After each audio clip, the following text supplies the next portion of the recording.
यहाँ एक सुंदर और प्रेरणादायक गुरु और शिष्य की कहानी दी जा रही है, जो गुरु पूर्णिमा के अवसर पर उपयुक्त है।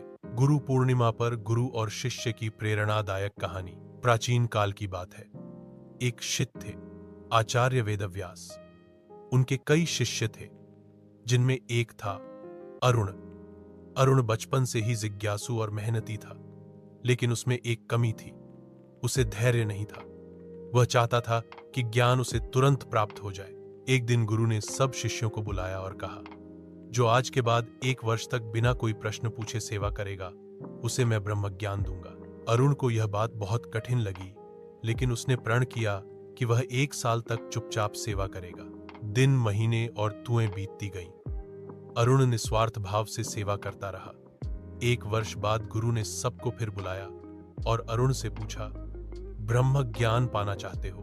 अरुण ने कहा, अब मुझे ज्ञात हुआ कि सेवा और धैर्य ही सच्चा ज्ञान है।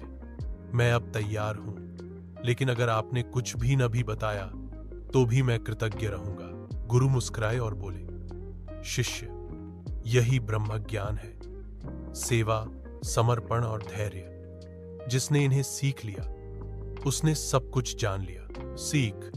गुरु केवल पाठ नहीं पढ़ाते, वे जीवन जीना सिखाते हैं। गुरु पूर्णिमा पर हम अपने जीवन के ऐसे सभी मार्गदर्शकों को नमन करते हैं, जिन्होंने हमें अंधकार से प्रकाश की ओर ले जाया।